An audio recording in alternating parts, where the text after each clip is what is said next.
আচ্ছা, এখন যেটা আমি করাবো সেটা হচ্ছে কি না, ফিজিক্সের কাইনেমেটিক্স চ্যাপ্টারে শুরু করব। সেটা হচ্ছে ডিসপ্লেসমেন্ট। ডিসপ্লেসমেন্ট বাংলাটা হচ্ছে ডিসপ্লেসমেন্ট মানে সরণ। ডিসপ্লেসমেন্টের বাংলাটা হচ্ছে কি না সরণ। ওকে, আমি প্রথমে এক্সাম্পল দিব, ঠিক আছে? মনে করো কোনো একটা অবজেক্ট বা বস্তু ধরো এই অবস্থানে ছিল, ঠিক আছে? এই অবস্থান থেকে সে বিতে পৌঁছালো, ঠিক আছে? এই কোনো বস্তু ধরো এই অবস্থান থেকে কোথায় পৌঁছালো না বিতে পৌঁছালো। ধরো ইনিশিয়াল এর প্রাথমিকভাবে অবস্থান আমি x1 ধরে নিলাম, আর ফাইনাল অবস্থানটা আমি ধরে নিলাম x2। প্রথমে ধরো এই অবস্থানে ছিল, সেখান থেকে ধরো মনে করো বিতে পৌঁছালো।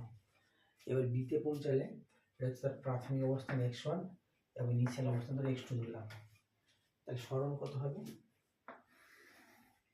তাহলে সরণ হবে ডিসপ্লেসমেন্ট, সরণ বা ডিসপ্লেসমেন্ট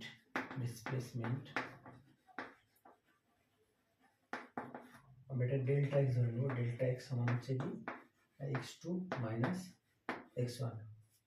ডিসপ্লেসমেন্ট কি হবে? x2 minus x1। আচ্ছা, ডেল্টা এক্স সমান হচ্ছে কি x2 মাইনাস x1। এটা হচ্ছে সরণ।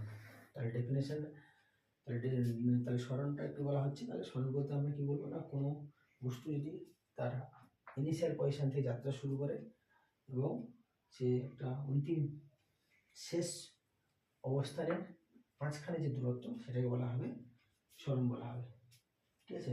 আর সরণ সবসময় কি হয় না শুরু থেকে শেষ বিন্দুর দিকে হয়, একটা নির্দিষ্ট দিকে যায়, সেটাকে আমরা সরণ বলা হচ্ছে ডেল্টা এক্স।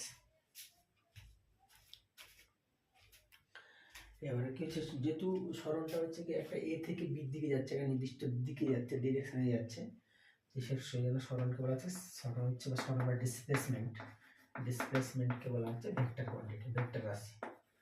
ডিসপ্লেসমেন্ট হচ্ছে কি ভেক্টর কোয়ান্টিটি, ভেক্টর রাশি, ভেক্টর কোয়ান্টিটি।